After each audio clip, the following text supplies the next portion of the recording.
মৰিগাঁও জিলাৰ দাঁতিয়ালবৰী ১ নম্বৰ ৱাৰ্ডৰ হাৰুণ ৰছিদ নামৰ এজন যুৱকৰ এটা ভৰি বিকল হোৱাত দুখীয়া পৰিয়ালটোৰ মাজত হাহাকাৰ সৃষ্টি হৈছে।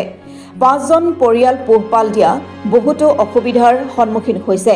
বিচনাই সংগী হৈ পৰা হাৰুণ ৰছিদ নামৰ যুৱকজনৰ চিকিৎসাৰ বাবে ঘৰৰ মাটি ভেটি বন্ধকত গৰু বিক্ৰী কৰি পৰিয়ালৰ লোকে কেইবাটাও চিকিৎসালয়ত প্ৰায় ১,৫০,০০০ টকাৰ চিকিৎসা কৰিছে যদিও সুস্থ হোৱা নাই যুৱকজন।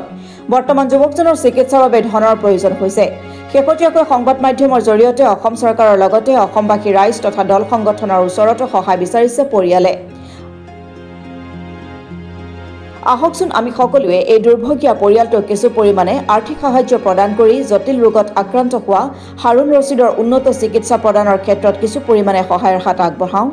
আপোনাৰ মোৰ আশীৰ্বাদ তথা কিছু আৰ্থিক সাহায্যই এই দৰিদ্ৰ পৰিয়ালটোক কিছু সকাহ দিব।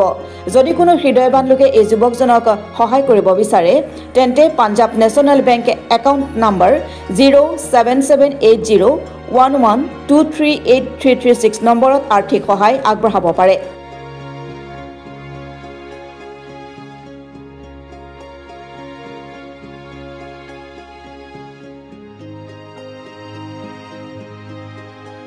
চৰকাৰক আমি এটা দাবী জনাওঁ যে আজি ১ বছৰ ধৰি প্ৰায় ১ বছৰ ধৰি ভৰি এটা ভাঙি ঘৰত পৰি আছে, কাম বন একো কৰিব নোৱাৰে আৰু এয়া ৩টা ল'ৰা ছোৱালী লৈ পেলাই সি বহুত দুখীয়া হৈ ঘৰত পৰি আছে।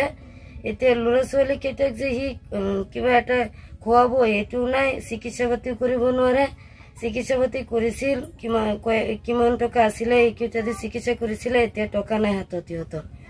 এতিয়া আনহাতে দি আপুনি চাওক, চৰকাৰী এটা আঁচনি পোৱা নাই আমি, চৰকাৰী ঘৰ নাই, পকী ঘৰ নাই, এটা অৰুণোদয় নাই, এটা ৰেচন কাৰ্ড নাই, একো চৰকাৰী আঁচনি নাই।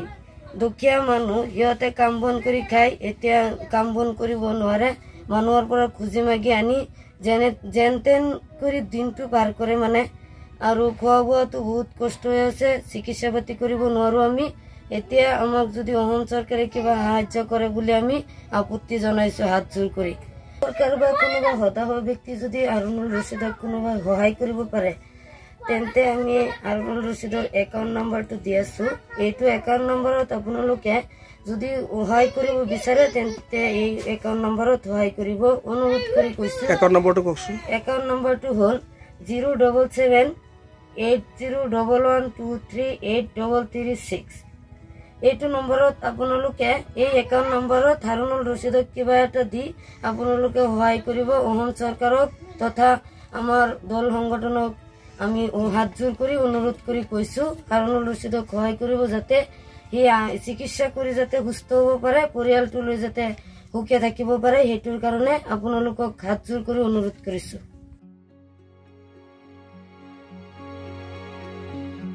লাহৰীঘাটৰ পৰা মেহবুব আনোৱাৰৰ ৰিপৰ্ট, অসম টুডে।